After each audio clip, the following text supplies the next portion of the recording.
hear you, and I see you. Cool. I think it's working. Hey, how's it going? Great, how's it going with you? Good. It's late here. Yeah, thanks for agreeing to a late night talk. Yeah. Dana and I saw you, I think, during Comic-Con or something. I was just thinking about that. And it was really late at night, too. I guess we're just a couple of night Well, owls. we figure you're a vampire. You're either a vampire or a werewolf. Well, I would never admit to being a werewolf. Okay. So this is an outsider interview. And I'm so outside of like what you do, I don't even know what to call it. Like I really don't like also like so I've done some interviews. I've done an interview about romance novels Ooh. because I know nothing about that. I know a lot now. You know a little. You know that they're books. I always thought it was like I thought this really narrow conception of it that it was like Fabio books. This bigger thing that hit, which was 50 Shades of Grey. Uh-huh. And then I did the outsider interview, and now I've learned that there's like tons of stuff. Like there's so much out there with romance that I didn't know about. Sure. And then I did another interview about game boards and tabletop games, which might have some crossover with what you do. Yeah. Maybe. So what do you do?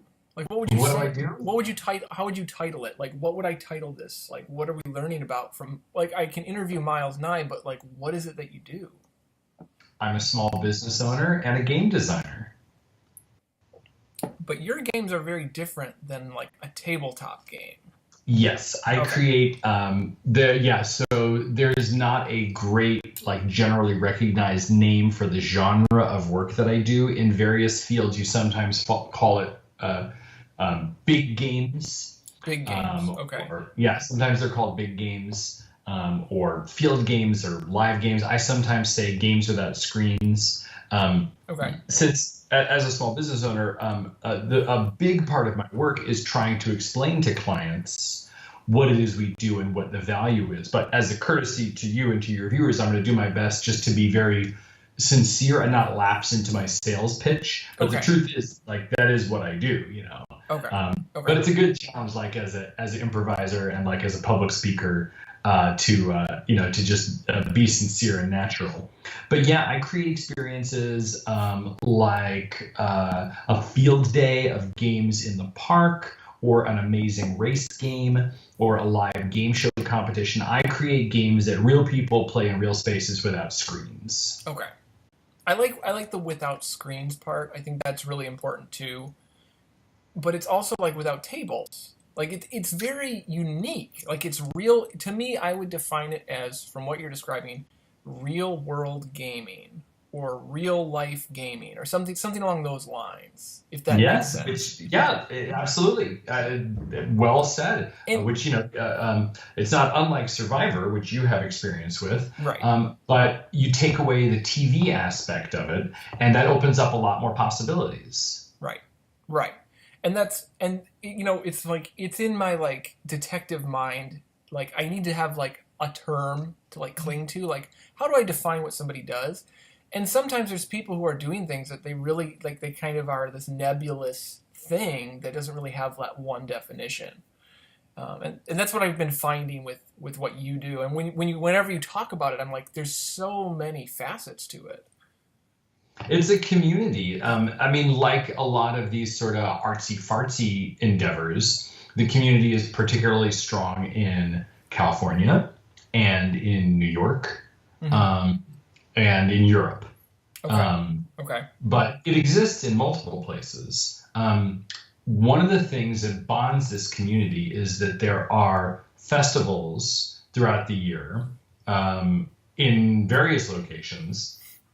And when I attend the festivals, I tend to see familiar faces, like because I'm kind of in this world. Whether it's the Come Out and Play Festival, which is in New York on Governor's Island, not every year. They've also done Come Out and Play in San Francisco. Okay. The big one that I participate in most years is Indiecade, which is being compared to the Sundance for games. Okay. And that's Los Angeles. But then there's a lot of these festivals in Europe. I had a tab open today where I was looking at an upcoming festival in Berlin, and I was like, oh, is there any way that I can go to that? I've never been to Berlin, and I've got a child who's about to turn 1, and another kid who's in first grade. So Okay. I don't really see it happening, but anything's possible, I suppose. Yeah. So yeah, these festivals are where the creators of these games and the people who play these games come together and kind of support each other. And within the community, there are a few games that have achieved like widespread recognition. I'll give you an example. There's a game called Circle Rules Football, Okay. which is a new sport that some people made up, and I don't have the research in front of me, but this is like a recently made up sport. And it's the kind of thing that's like, it's big in Brooklyn. Like there's a league of people who play Circle Rules Football in Brooklyn, but it's also around the world. I mean, there was a time when Ultimate Frisbee was a new game. And what's interesting about that is that Ultimate Frisbee, and again, I don't have citations in front of me, but my understanding is that Ultimate Frisbee came out of this movement in the 1970s that was called the New Games Movement. Okay. It was spearheaded by this guy named Bernie DeCoven, who is somebody who I've met. I actually met him at Indiecade, and he's a real role model to me.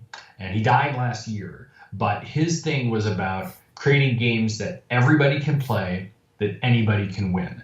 Okay. Ultimate Frisbee a lot of times is played by really fit people, but if you think about it, since you can't run with the Frisbee, right, anybody can play Ultimate Frisbee. Right. Right. Yeah, and you can't score a point alone. Right. And so that kind of thing embraces, really demonstrates the spirit of the New Games movement. And so Circle Rules Football is an example of that. Muggle Quidditch.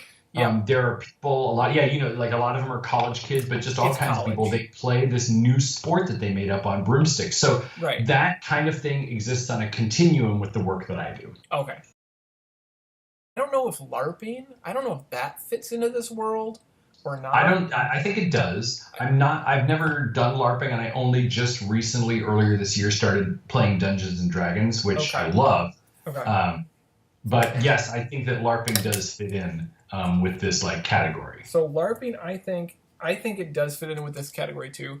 We're gonna find someone who's a LARPing aficionado, and I'm gonna talk to him or her next. So I will find a LARPer, because that's a world. That's a world I'm super curious about too.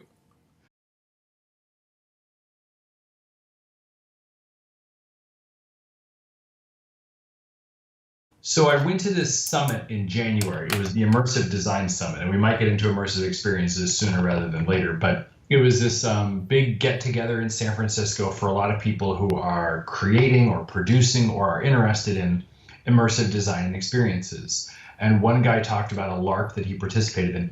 Now, in Europe, again, they do LARPs that are, it's a little bit hard to wrap your head around. They'll do something like a Battlestar Galactica type situation kind of LARP, where you are in character when you're eating and when you're using the bathroom. Everybody has a job and you work on this battleship, but you're in I don't know, whether it's a warehouse or a college space. But the one that I really remember somebody talking about at the Immersive Design Summit this January in San Francisco, a guy talked about a LARP, the subject of which was the AIDS epidemic in the US in the 1980s. And the LARP covered about 10 years, but 1 year would be 4 hours. And so he, made a best friend because his character and this other character, their character profiles were, you two are best friends. And his best friend died. And he went to the funeral and he saw a real person, lying down and making believe that he was dead. And he experienced this emotional sensation of his best friend being dead and watching the community around him, be ravaged by this plague. And it was all make-believe. But I think what the LARPers know that maybe you and I don't, or they know it differently, is that you can really tap into these emotional truths through make-believe and role-playing. Mm-hmm. Well, the other thing, too, that comes to mind is when you have a huge group of people all acting a certain way. I mean, even though it's a mimic, even though it's a play, you'll feel that. You'll feel the power in that area. And that's something really interesting to touch on. I mean, that reminds me of Salem witch trials. That reminds me of all kinds of things that have happened where society really affects even if it's like, even if you may disagree with it in some regard, or know it's like a mimic or a fake. My introduction to what is called immersive theater was a very popular show in New York called Sleep No More. But if you go see a piece of immersive theater, many of them make it their goal to erase the line that exists between the audience and the performers. Yeah. So you go to a swingers party in the 1970s, and the actors are in costume and in character, but the audience is encouraged to be in costume, and you may be assigned a character or endowed as a character, and you're living this embodied experience. Sometimes it might involve solving things, like in a room escape. Sometimes it might involve feeling things, like in one of these, really, evocative LARPs. Mm-hmm. But the idea is you're going to go someplace that's going to take you out of your ordinary life. Now, that is the stated purpose of all theater.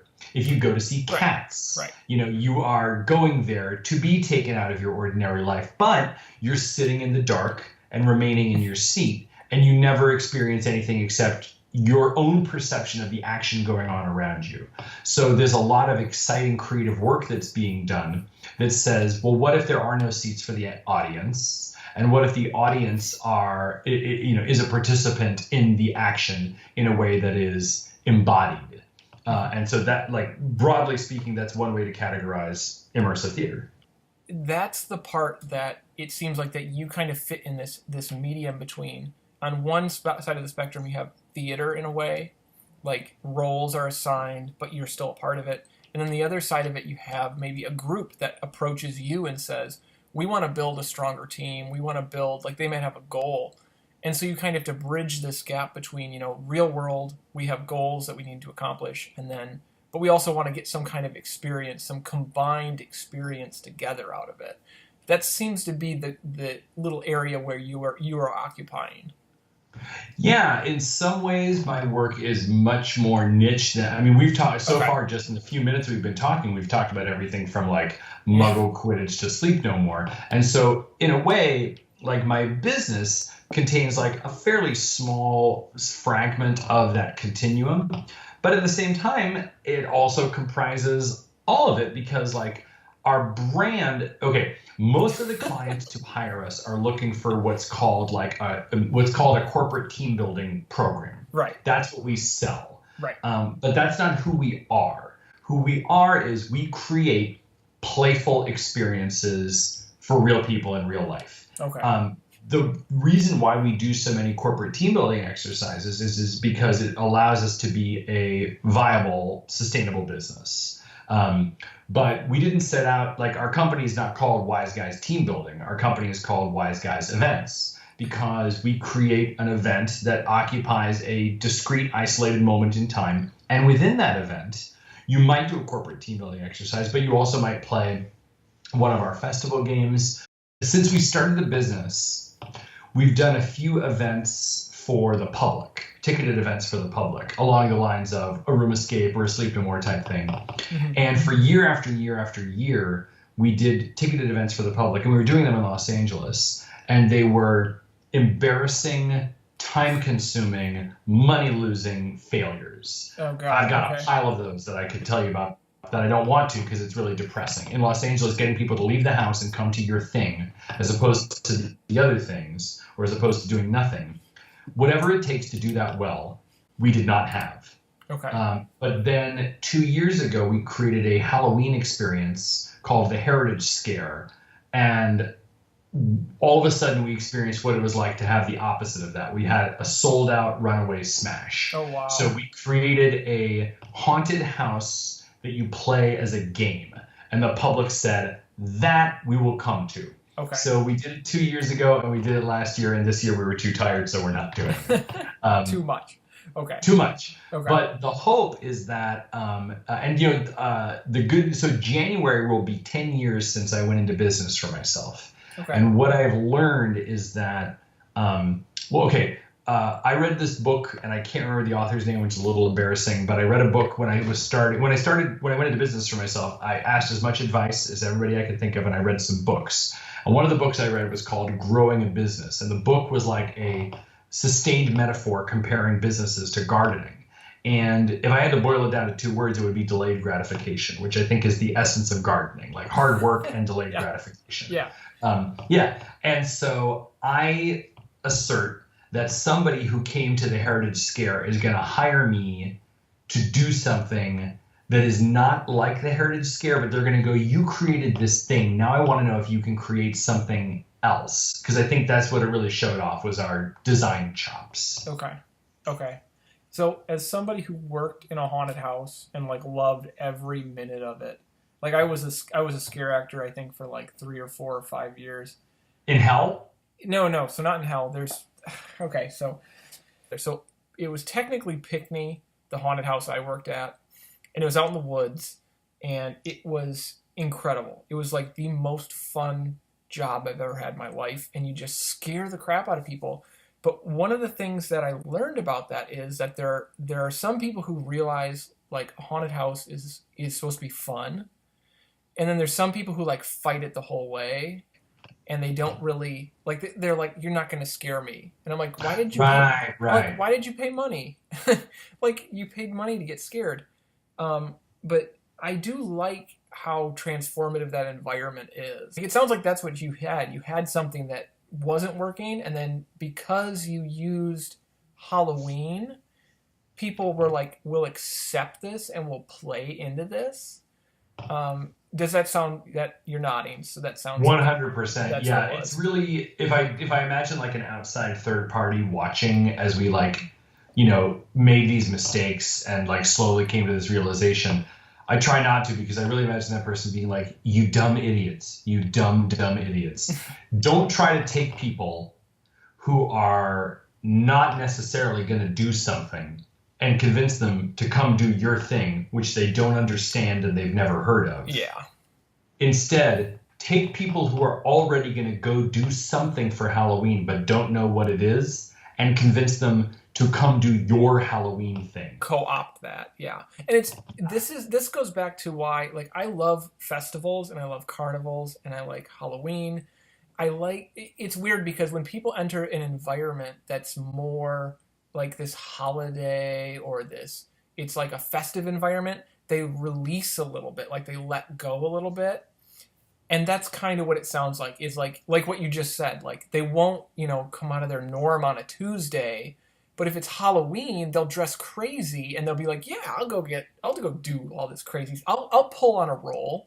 Yes. Yeah, exactly what you said. Like, whereas if it's not Halloween, they're like, what do you mean I'm going to leave my house? Like, if I'm going to leave my house, right, I'm maybe going to go to the bar. Right. But then you say, well, we've got a Halloween thing. And they go, not only will I come, I'll wear a costume. And right, can I win for having the best costume? Right. Like, it's this whole other, because I mean, inherently, since Halloween is a dress-up holiday, people are willing to make believe. And the very sad thing, because I feel like I'm somebody who is very in touch with my make believe impulses, that is not very commonly found among other regular grown-ups. Like, most people have learned to like suppress or drown out their desire to make believe. Right. Exactly. And I'm the same way. If you give me an excuse to be in costume, I'm going to be in costume. So the other thing too that I was going to talk to you about that was interesting was, I know that you probably talked a lot. I know I talked to Stephen Fishbach about this, that you talked a lot about Survivor and your consulting with Survivor. So how did, like, not to go way down the road of like history. I'm going down any road you want, Eric. You're very easy to talk to. But like, what led to that connection? Like, did your business precede Survivor, or did Survivor kind of precede your business? So right around 1999, 2000. No, let's see. No, that's not exactly right. So actually, what came first was me being a fan of Survivor. Okay. I was a fan of Survivor starting from the first season, not the first episode. I joined a little later in the summer, but I had my group of friends that I watched the show with. Okay. And have been a diehard fan all the way through. Okay. Then when I graduated college, I was working for another company. One of the jobs I took after college was I was working for a San Francisco-based tech startup that was selling corporate team building programs. Okay. And its specialty was cell phone scavenger hunts. Okay. And at the time, around 2003, 2004, playing a game on your phone was really, really novel. Yeah. In fact, having a cell phone was really novel. And as part of my job, I flew around the country with suitcases full of cell phones because I had to give one to every team, and you couldn't count on people on the team having their own phone. That's awesome. So That's awesome. a lot has changed in not very much time. Yeah. So I started working for them as an actor, and then I think my background in theater, games, and improvisation made me a really good fit for the work, and I was coming up with games. And so I started working for them as an actor, and then I ended up running all of the events in Southern California and then flying around the country and running events all around the nation. With all these cell phones in a bag, I just imagine you with like a suitcase full of cell phones, and someone thinks like this guy's CIA or he's scamming some, like it's just kind of comical, but go on. Yeah, you learn, well, you don't check the phones because if you check a bag, it can get lost. So Okay. you check the cell phones in your carry-on, and then when you go through security, they swab every phone, and they put the swabs to their little machine. So you get to the airport really early, and TSA pre wasn't invented yet. So that was something that everybody who worked for the company knew, like, don't check the phones, get to the airport early because they're going to swab everyone. Because, yeah, just like you said, like, it's not suspicious, but it's It's not normal. Yeah. It's not normal. Yeah. It wasn't a normal job. Yeah. And then, so I was watching Survivor and doing this game design work. And, Erik, I don't know if I've told you this story, but I'm actually excited to tell it to you in particular. Okay. So there were multiple seasons in a row of Survivor where there would be a puzzle ladder that I would watch. And they'd put rungs into the ladder, and they had to fit like a puzzle. Yep. And then in Survivor Cook Islands, for the first and I think only time, they did puzzle boats, where you put these big planks together and they interlocked like a puzzle and they made a boat. I know what you're talking about. Go on. So I watched that and I was like, oh, a puzzle ladder is just a puzzle ladder. But then when you add a puzzle boat, that was when it clicked for me, and I was like, oh, so there could be this category of practical props, tools, utilities that are puzzle pieces. And when you put them together, you have this practical prop. And so I thought, okay, well, just as a like fun mental exercise, this is the kind of thing when I do when I'm lying in bed instead of going to sleep. What isn't a ladder and isn't a boat that would be at home in a Survivor challenge that you could make out of puzzle pieces? Right. And I thought, what about wheels on a cart? What if you had to put puzzle wheels on a cart together? So I was living in Los Angeles, and I asked around, and I found somebody who knew somebody who worked on Survivor, and I said, can you give me the email address for the challenge producer? And I emailed John Kurhofer. It was like a cold call. And I said, hey, I'm a huge fan of the show, and I'd love to talk about challenges sometime. And what that led to was me going in to do an interview. And one of the ideas that I pitched in the interview was reinventing the wheel, which was the first challenge you played in Survivor Micronesia, Fans versus Favorites. Right. As soon as you said the wheel as a puzzle piece, I was like, I remember putting those stupid wheels together. Yeah, but what I didn't know is that there would be a contestant who would, while digging up the wheels, would throw sand in the other team's faces. Well, when I watched that, I was like, that guy is awesome. That was only because it was Johnny Fairplay, honestly. Because etiquette, later these people have to be your friends or allies or whatever. I'm not going to throw dirt on, like, nice Sari. Like, I'm going to throw dirt on Johnny Fairplay. Like, it's a win-win. Nobody likes him anyway. So that was the connection. Like, the wheels, the interview, the cold call, like, it all kind of went together they just made sense for you. Yeah.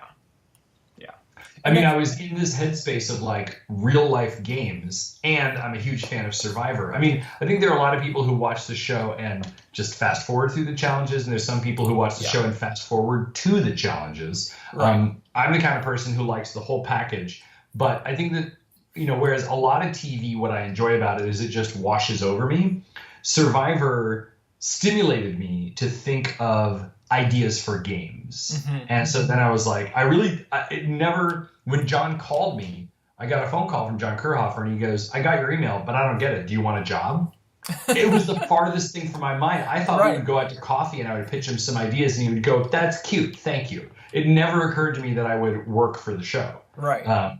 It was beyond my wildest dreams. Interesting. And the other thing that I don't think I've told you is when I went in for that first interview and pitched them Reinventing the Wheel, so Dan Mundy and Jesse Jensen and John Kerhofer were in the interview room, just sitting around a table shooting the shit. And I did a lot of just dropping little references and comments that made it clear that I was like a diehard Survivor nerd.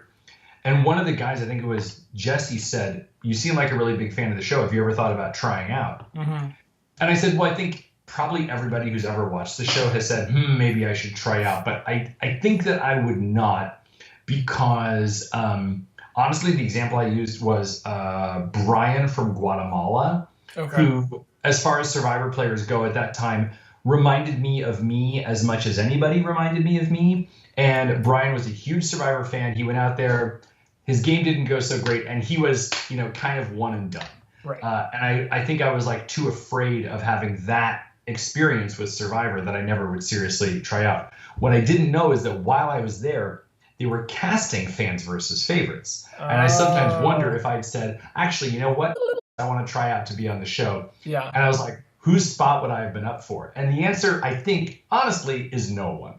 But if I was going to have anybody's spot, I would have had your spot, because I think type-wise, I'm more like you than anybody else on your tribe. Probably. But you are an athlete, and I am not. So I think it would be an exaggeration to say, oh, I could have had Erik's spot, but I don't think so. Mikey, you might have been more of a Mikey B role. I never even thought about that, but that's a really good point. All these years, I never thought about that. Yeah. So the other thing, too, which is weird, is because... Can you imagine, Erik, what if I'd been Mikey B and you and I had played on the Favorites tribe? It would have gone a lot better. Because Mikey B was really intimidating, and I like Mikey B a lot, but he is super intimidating. Erik, yeah, you're a competitor. You're a real competitor, with your jogging outfit, wherever you're from, Eastern Michigan. You want to compete. That's why you came to Survivor, to compete. It's interesting that you mention that you might have been in the casting loop, but you were like, nah, not really, or you were more interested, maybe you just were super psyched about being part of the crew and working on challenges and being interested in that. And now I'm working on other stuff, I'm working on all kinds of art stuff, and I'm making board games, or I'm making a video game or random stuff. I feel if I would not have been cast on Survivor, I would have applied for art crew. I would have been on the art team.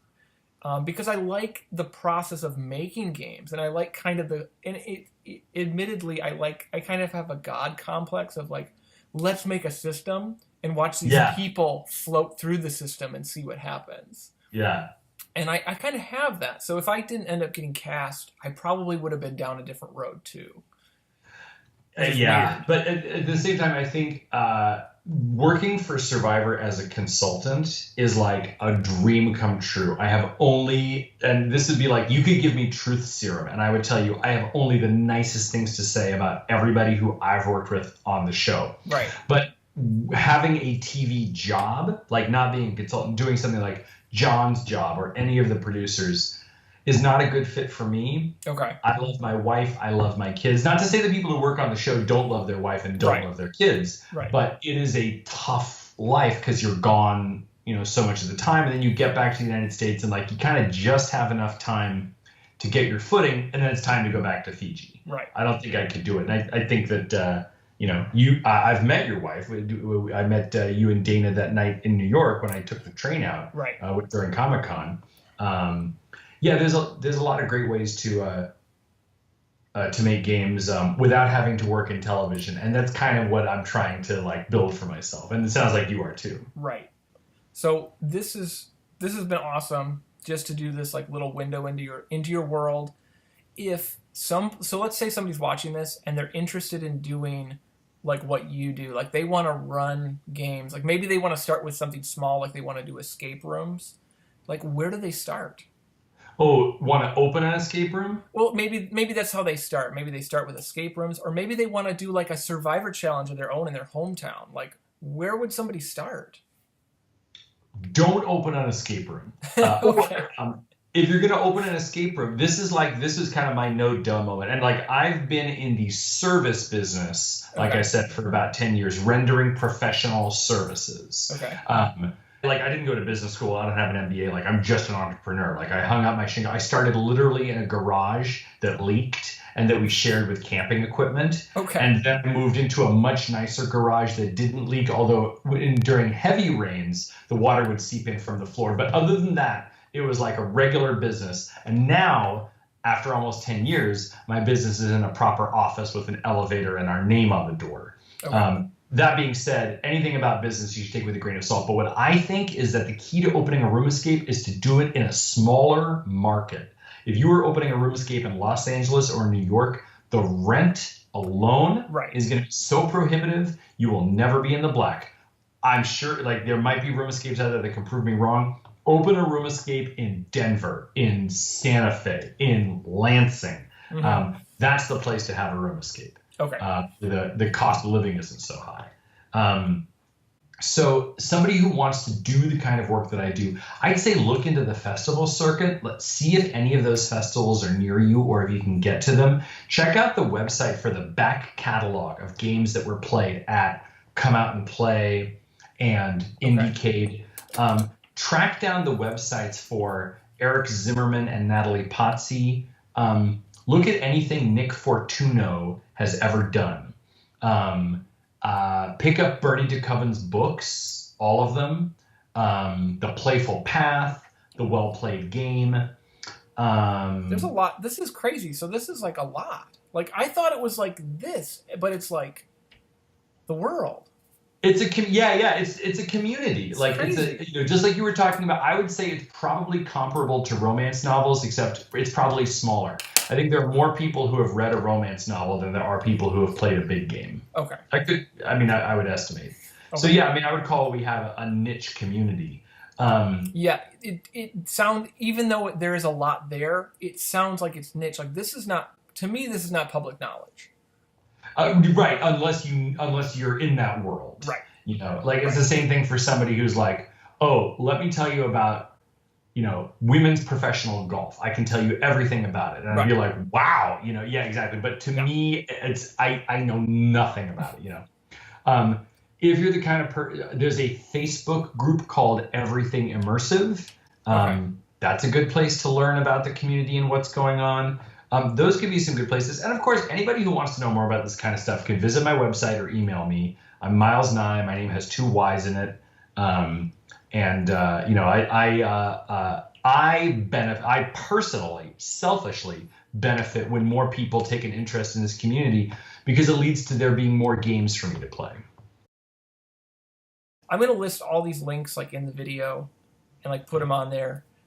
It's been great talking to you, even though it's late. And I'm almost through with my wine here. I am drinking an oatmeal cookie. This is a girly cocktail. Or I don't know if that's a sexist thing to say, but it's made with Baileys and Goldschlager and butterscotch schnapps. That's what I like to drink. I mean, Goldschlager, that's not too bad. That's fine. I was at a bar with a friend of mine once, and she was like, hey, I'm going to go get a drink. Do you want anything? I was like, yeah, can you have him make me an oatmeal cookie? And she said, what's in that? And I told her, and she goes, I'm not ordering that. I'm friends with this bartender. Well, the name. It's the name. I think that's the part that's like you look like a cuddly teddy bear when you're like, give me an oatmeal cookie. So, Eric, thank you so much for asking me to come and talk to you on Outsider Interviews. It's a pleasure to talk to you. You're a cool dude, and it's always a pleasure. All of that applies to you as well. You are a cool dude. Nice jujitsu there. You are cool too. This has been great. Thank you, man. Catch you later. All right. Bye-bye. Bye.